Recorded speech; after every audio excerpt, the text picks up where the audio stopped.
بسم اللہ الرحمن الرحیم۔ السلام علیکم ناظرین، میں ہوں جینا، پارلیمنٹ ڈائری میں آپ کے ساتھ۔ ناظرین، بھارت نے پہلگام فالس فلیگ آپریشن کا سہارا لے کر پاکستان کے خلاف کھلی جارحیت کا ارتکاب کیا۔ بھارتی فضائیہ کے ایئر مارشل A.K. بھارتی نے خود اعتراف کیا کہ اگر کوئی سویلینز مارے بھی گئے ہیں تو ان کو گننا ہمارا کام نہیں۔ کیا اقوام متحدہ اور دیگر انسانی حقوق کے اداروں کو بھارت کے اس اقدام پر بھارت کو انصاف کے کٹہرے میں نہیں لانا چاہیے؟ آئیے جانتے ہیں پارلیمنٹیرین سے اس بارے میں ان کی کیا رائے ہے۔ بھارت کی جارحیت کو آپ کس نظر سے دیکھتے ہیں اور ان کا جو میڈیا پروپیگنڈا کر رہا ہے اس کو آپ کس طرح دیکھ رہے ہیں؟ سب سے پہلے بھارت کے طرف سے جو جارحیت ہوئی ہے ہم اس کی مذمت بھی کرتے ہیں، اور میں سمجھتا ہوں کہ انہوں نے صرف ہمارے سرزمین پر نہیں بلکہ ہمارے ایمان پر، ہمارے جذبہ محب الوطنی پر، ہمارے بچوں پر اور معصوم جانوں اس میں گنوائی ہیں، اور میں سمجھتا ہوں کہ ہمارے سول عبادیوں کو انہوں نے ٹارگٹ کی ہے۔ تو ہمیں چاہیے کہ ہم اپنا اس پہ انٹرنیشنل مقدمہ لڑیں، کیونکہ یہ صرف ایک اٹیک نہیں تھا، یہ انسانیت کا قتل تھا۔ اور میں سمجھتا ہوں ساتھ ساتھ انہوں نے جو یہ پروپیگنڈا کرنے کی کوشش کی کہ ہم پانی بھی بند کریں گے آپ کا، تو میں سمجھتا ہوں کہ یہ ہیومن رائٹس وائلیشن ہے۔ ہم نے انہیں بتا دیا ہے کہ اگر تم اپنی طاقت پہ غرور رکھ کے ہمارے نہتے لوگوں کو مارو گے تو ہم تمہاری طاقت ختم کر دیں گے، اور ہم نے ان کی طاقت کو ختم کیا ہے۔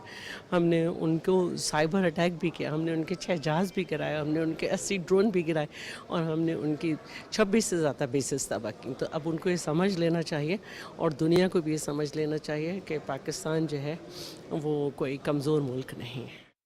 ڈونلڈ ٹرمپ نے جو کشمیر کے لیے میڈیشن کے لیے کہا ہے، مصالحت کے لیے کہا ہے کہ ہم کشمیر کے مسئلے پہ ثالث بننے کو تیار ہے، اس نے کشمیر کے مسئلے کو عالمی سطح پہ دوبارہ زندہ کر دیا ہے۔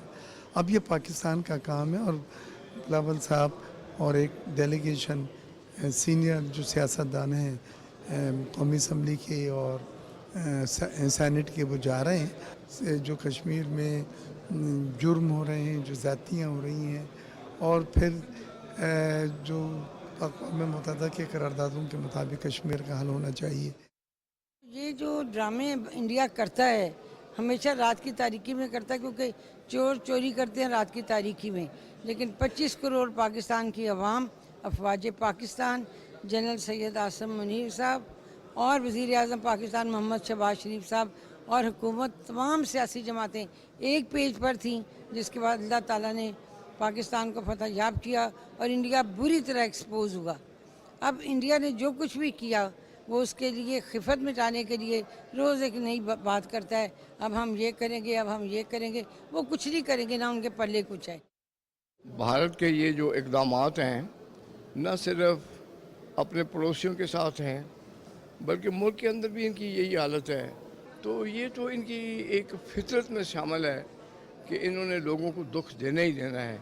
اب کشمیر کے اوپر جو یہ ظلم کر رہے ہیں، پاکستان کے نہتے شہریوں پر جو انہوں نے ظلم کیے، تو میں تو سمجھتا ہوں کہ پوری دنیا کو ان کی مذمت کرنی چاہیے اور انہیں روکنا چاہیے کہ یہ اس سے باز آ جائیں۔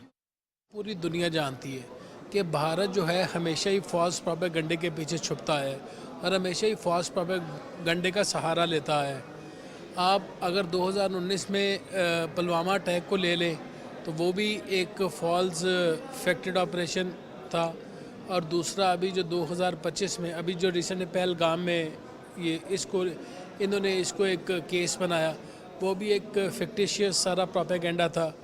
اور دوسرا میں سمجھتا ہوں کہ تمام انٹرنیشنل جتنے بھی ہمارے اسٹیک ہولڈرز ہیں اس کو اس کا نوٹس لینا چاہیے، اور اس ریجن کے پیس میں کو مینٹین کرنے کے لیے اگر وہ اپنا کردار ادا کر سکتے ہیں تو انہیں غیر جانبدارانہ اپنا کردار ادا کرنا چاہیے۔ رات کے اندھیرے میں بھارت نے جب پاکستان پر حملہ کیا اور نہتے پاکستانیوں کو شہید کیا، خاص طور کر کے وہ ننھی منھی کلیاں جو شہید ہوئیں، ہمیں افسوس ہے اس کے اس اقدام پر، اور میری یہ امید بھی ہے کہ عالمی ادارے اس پر آواز اٹھائیں گے۔ پاکستان نے اگر بھارت پر اپنے ڈیفنس کے لیے حملہ بھی کیا تو ان کو پہلے اس بات سے آگاہ کیا کہ آپ یہ کام نہ کریں، کیونکہ ہم امن کے دائی لوگ ہیں، ہم اس خطے میں امن چاہتے ہیں، اور انہوں نے اپنی دہشت گردی پہلگام میں بھی ثابت کی۔ 10 منٹ کے بعد وہ کہہ رہے ہیں کہ ہم پاکستان پر FIR کرتے ہیں، کوئی ثبوت ہی نہیں تھا ان کے پاس، اور ابھی تک اس کے پاس کوئی مودی کے پاس کوئی پروف، کوئی ثبوت نہیں آیا۔ انہوں نے جنگ کیا, ہم نے اس جنگ کا جواب دیا. آپ دیکھیں ہم ہمیشہ ڈیفینسو رہے اور ہم نے کہا کہ ہم اس کا جواب دیں گے. جب وہ باز نہیں آئے, ان کے ڈرونز آئے, اس کے بعد ہم نے جواب دیا. اس نے دیکھا کہ اس پاکستان کی زمین, اس پاکستان کی بحری اور اس پاکستان کی فضا محفوظ ہاتھوں میں ہے, اور وہ اس کو بڑا اچھی طرح سے جواب مل گیا.